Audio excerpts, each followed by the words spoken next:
Hello snacks, welcome back. My name is Jack and I am the snack that smiles back. Today's story is a big one, folks. Thank you so much for coming along and joining us on the ride.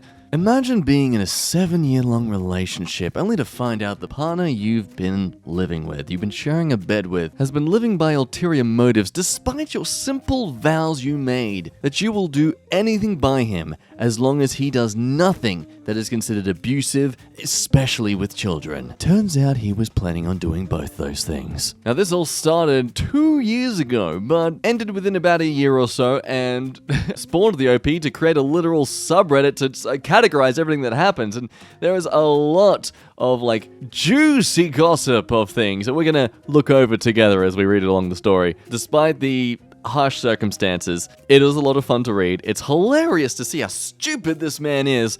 And yeah, enjoy the ride. Today started like any other. We've just had our 6th wedding anniversary and have been together for 7 years. I never knew who I was sleeping with. I'm not a victim here.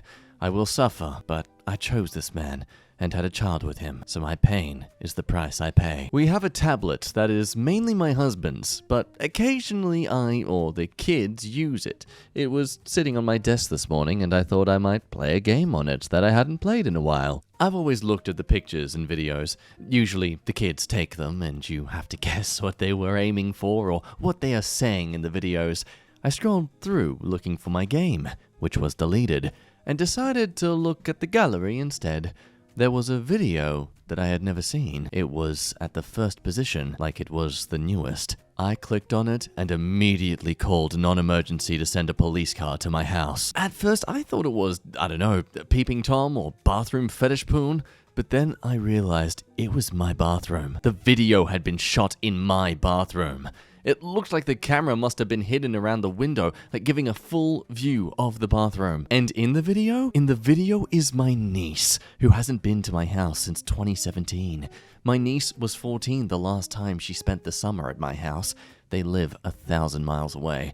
And this was a video of her with her back to the camera. She was changing her swimsuit and bends over in a way that shows everything. This man that I thought I knew and loved, the father of my daughter, I thought he was a perfect male role model for my niece since her father abandoned her. I promised her and her brother when their dad left that I would always protect them, and I brought a man into their lives who set up a freaking camera in the bathroom to catch his glimpse of her innocence. And he kept that video and moved it to different mediums. After all, we got the tablet long after she was in the house. The police took a report and the tablet. I called my husband's father and asked him to be at the house to pick my husband up when he got off of work. I ran and picked up my daughter and went to a friend's house. He called to tell me he was on the way home, and I lost it. He kept saying I misunderstood. I didn't listen anymore. You violated everyone in this house. Everyone who has visited and used our bathroom. And now my niece gets to find out what he did. I've broken my promise. I did not protect her like I should have. So starting out with the truth bomb. Shocking revelations, I know. Here's the thing though, you can't assume that's the only content he has. Bit weird for this one video to be on a tablet. I would not be surprised if it's a syncing mishap that he wasn't really calculating. But either way, hey, absolute evidence of child content. Police have been informed, police have got it all, ready to just slap the book at him. Right? Well, unfortunately, it's not that easy. He has some ways out. However, before we get into that, we learn a bit more of what's happened to the mother and her child over the next few days. So, on to the update. Since the last story's issues, I have gotten an emergency custody hearing set up for this coming week. Surprisingly, to me at least, the judge issued a temporary order of protection barring him from contacting anyone in my household or coming on the property. Our household is me, 35-year-old female, my cousin, also 35, her husband, 37 male, military, currently away from home, their 2 sons, 12 and 6, and my child, who's 5 and fathered by my husband. I didn't think they would issue it because there has been no violence or threats of violence, but the judge was adamant, and I am slightly relieved. Good on you, Judge. I have counseling set up for myself and my daughter, and am working with a legal advocate to navigate these processes and start the divorce. So again, it's starting out well. The ball is rolling up, as they might say. However, I'm holding it together for my daughter, but every second I feel like I'm going to pass out or throw up from the emotion of it all. 3 days ago, I thought I had a loving partner and husband. I thought that I had broken the cycle of abuse that has followed my family for generations. The suddenness of it all has made me feeling on the verge of collapse. I never wanted to be a single parent. I loved my husband and meant my vows, but always told him that the one thing that would make me turn my back on him and to walk away was anything having to do with kids and abuse. I have no regrets, or even real feelings about the loss of my marriage right now. I know I did the right thing. My current focus is on keeping my daughter safe. The OP, despite that proud stance, can't help but beg to us. What can she do about this? How she can assure her child it's okay? And what's worse, I've reached out to everyone I can to try and help me figure things out. I have no money and no access to any bank accounts. I haven't worked for the last 5 years because of postpartum and PTSD. I've spent these years busting my butt in therapy to make sure I was mentally okay enough to parent and be a functional adult. I don't know how I'm going to pay bills of keeping food on the table, but I am in contact with a women's shelter that has promised to help, and I am going to contact social services to see if we can get emergency assistance. So, huzzah, slight fallback, but you're getting up the hill. Unfortunately, the husband decides to play a bit dirty, with yet again failing to understand how technology works, despite allegedly being good with technology, as the OP mentions later on. Just a quick tip, if you're gonna try and sabotage or destroy people's stuff, maybe don't leave evidence in your Google search history as trying to figure out how to do that. I'm also pretty sure he sabotaged my cousin's car, which is the only transportation we currently had or have. He was at work when everything happened, and when he called me to let him know that he was on his way home, I confronted him and then told him he needed to bring her car back or we would report it stolen. I called his dad and had to meet my husband at the house to take him to their house. My daughter and I were laying low at a friend's house. He's driven her car since she got it 6 or so months ago, and it has always been fine. It got him to work that day and back with no trouble. When I went to go to the courthouse the next morning, the car broke down halfway to court and hasn't been drivable since. Yesterday, I discovered his Google email was logged in on my daughter's tablet. I went in and looked at his search history, and it confirmed everything.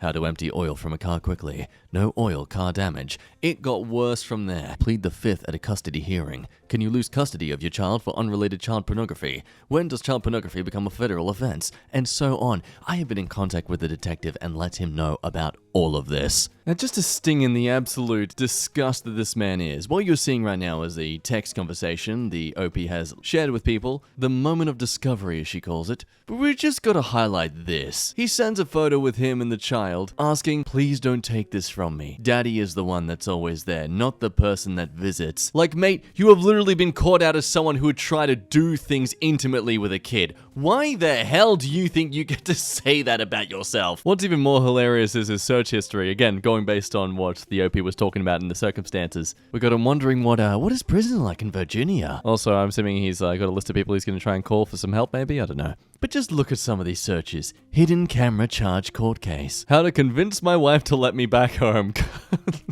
Look, in any other circumstance, I'd feel sorry for them. But again, let's be reminded what they got caught out for. And there it is. No oil in car broke down. Though, to be fair, that sounds like he's just asking what to do if your car breaks down with no oil in it, not necessarily how to do that to a car. But yes, a lot of visiting to sites regarding the pleading the fifth, doing all he can to get away with what he's been doing. Even trying to be inspired by nannies who have been prosecuted for finding a boss's spy cam and such. No, wait, that's a nanny who's found a boss's spy cam spying on her. Wow, mate, do you not realize that just shows how much of a terrible person you are in the circumstance? Oh, yep, I see here, clearly trying to see if whether or not his spy cam device was actually legal in the first place. So, overall, a very...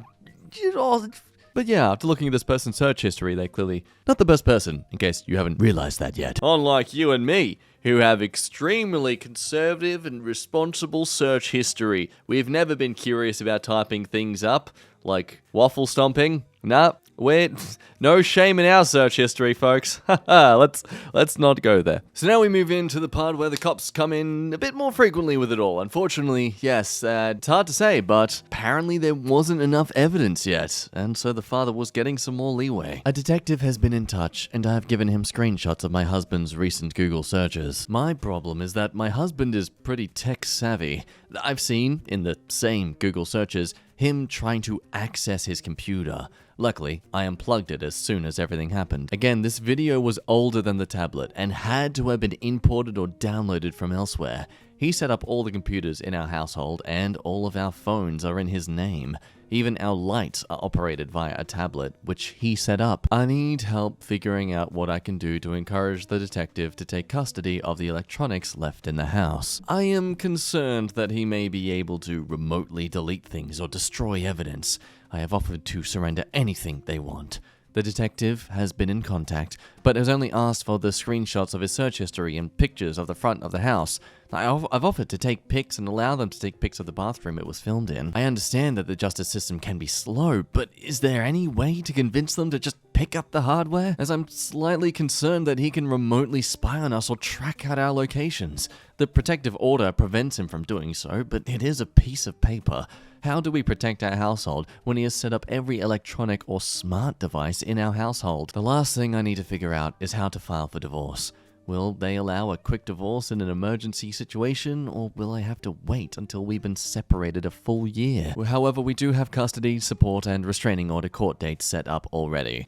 Yes, but those of us who don't know, depending where you live, you can't exactly just sign a piece of paper and run away in terms of wanting a divorce. Since marriage technically is a government contract of sorts, to break said contract requires you to be taking various steps to ensure this is actually the right choice for both of you. And that's where it becomes tricky. He basically has this whole year of time to do what he can with the legal system to figure out how he can get away with this, essentially. The next update is basically just another request of help, as their current issue is just having no money while trying to afford all these court things. But don't worry, there's good news, as the detective has done their job well and found some dirt on the husband that absolutely plants him as being the one setting up this camera, because that was the issue here.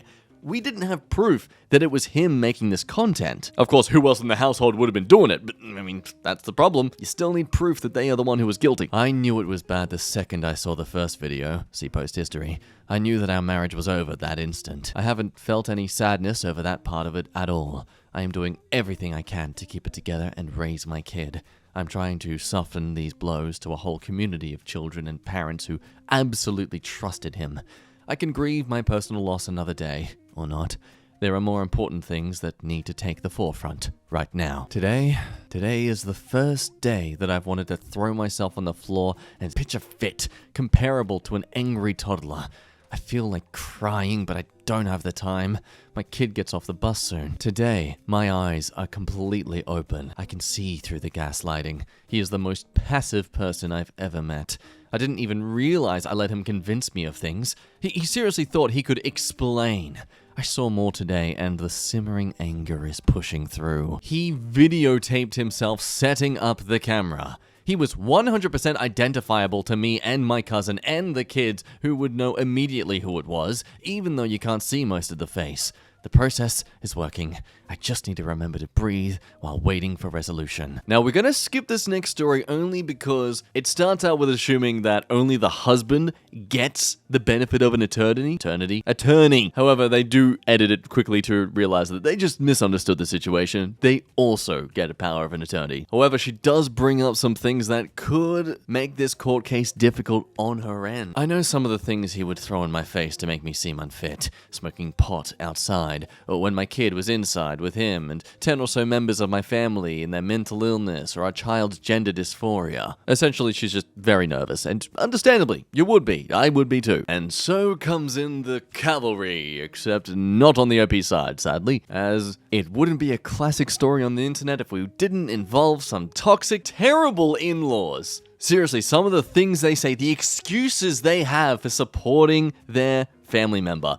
I get wanting to be there for family, but you can be there for family? Let's just read the story. Our child, though, is in the middle of this all. I never thought my husband would take advantage of a child in our care, and now that I know he did, I don't know if he poses a danger to our child, hence the protective order. When all contact was cut off between our child and him, our kid was devastated. She loves her daddy and can't understand why he's just gone. Her therapist and I broke it to her in the most kid-appropriate way possible, without giving too many details. I am mature enough to recognize that, no matter what, he will always be a part of her. I don't talk badly about him around her or allow anyone else to. When she cries for him, I hold her and let her grieve and try my best to comfort her. I fight thoughts that I am responsible for her pain. So, while dealing with everything else, I reached out to my in-laws. I figured that if the little one couldn't have her father, the next best thing was his family. We've had a relationship with his parents throughout our entire marriage, and the little one has a significant relationship with them. I also contacted his brother and sister, who he hadn't allowed to be in our lives for several years, and little one does not remember. My thinking was that uncle looks like dad, and maybe forming relationships with her cousins could distract her from everything with her dad. This was just over a month ago. My ex-sister-in-law immediately messaged me back and told me she wasn't interested and didn't understand my motives in asking. The brother-in-law didn't respond. Grandma and grandpa didn't respond either. I kept the hurt to myself and kept doing what I needed to do to take care of the little one. Now remember the sister-in-law, she comes into this quite often. She definitely seems to be the spokesperson for this family, the one who wants to pull all the strings the most. Well, a few days ago, Grandpa sent me a message. We haven't seen little one in a few months and would like to arrange something. I responded that, of course, we could reschedule something and that I preferred to meet at my house or a restaurant nearby. My husband is living with them now, and I've testified about the guns I've seen in their house and his past threats to go get one from their house. Yeah, you read that right. He was threatening to shoot them. Yep, great guy. Yeah, if the child stuff wasn't bad enough, I would not be comfortable allowing them to take the little one anywhere because they would have no problem breaking the protective order. So, Grandpa, again in quotes, understandably, because, can we guarantee it's the grandpa texting right now, bonds that his wife's health is poor. Now, she's been dying since I met her. Again, a reminder, this is a 7-year relationship. So the visit would be at their house, and I wasn't to talk about anything but little one. I took some time to breathe and remind myself that this is about the little one. I messaged back that it wasn't possible for us to get transportation to their house, not that I would go if I did, and reiterated that I preferred visits take place at my home or a public place nearby. He didn't say anything until today, later, when he asked if they could visit the little one on Saturday. And today, by coincidence, I'm sure, the ex-sister-in-law messages me and says she wants to video chat with little one and her kids sometime this weekend. This is the same sister-in-law that said no previously. She asked that my cousin, who lives with us, facilitate communication between her and the little one. Yeah, just trying to push the mother out of this whole situation entirely. Well, a lot has happened in that month. I've seen more pictures and had to identify people for detectives, and I've been to court several times. The police executed a search warrant at our house and took all of his electronics, plus my computer and little one's tablet. Both were his first. I've processed the situation more emotionally and intellectually, and now I don't know. Their requests have left me unsettled and pensive. I want to do what is right for the little one, but now I'm not sure contacting this was the right step. I'm just so burnt out and trying to do the right thing. Any advice welcome. And we just need to come back quickly to the request of the ex-sister-in-law here. So by now, they're both preparing their cases for court. This might just be conspiracy theory, but I would not be surprised if the sister-in-law was planning to have a private conversation with the little one to try and weed out any statements from the kid about how stressed and ill-fit the mother is right now as a parent. That's why she doesn't want the mother to be around for this. She doesn't want the mother clearly noticing the topic at hand. Very, very sneaky. Assuming I'm correct. Oh, wait. I'm a white male, of course I'm correct. Now after this, the mother seems to snap. At least at the father's family. She's sick and tired of the father's family after all this. A month of this stress, this just flipping of her life, and they were nowhere. And when she does try to reach out to them, they just give a backhand unless she's not around the child at all for them to talk to the kid. So look, I don't blame her, but at the same time, can't really blame the family too much for wanting to see how things play out first before they just jump on board to the other side and just exile their own kid, in this case the husband. Because we need to remember, the OP and us here reading the story, We've seen the evidence. We've seen what has been handed to the police and detectives. I don't think anyone on the husband's side has been aware of any of this. At least it would be extremely construed from the husband's lips himself. So no, I ask you that question. Do you think she's justified in her frustration to, let's be honest, this was an emotional response in this circumstance to go no contact. Do you think she's valid to do it here, or do you think it should be more of a temporary thing? But while the OP is dealing with difficult in-law family, the father manages to appeal the protective order. They are unfortunately no longer likely to stay away from him. Now, please don't kill me as I end today's video there. This is purely just because there is so much more to read, and I don't have time to edit that all within a day. I promise we'll read through the next part as soon as we can. It's a bit of a roller coaster. Anyway, thanks again for watching as always. Liking the video, subscribing, blah, blah, blah. Supporting me is very much appreciated. I cannot ask for anything more. Anyway, have a good day, and we'll see you tomorrow for part 2. Bye-bye.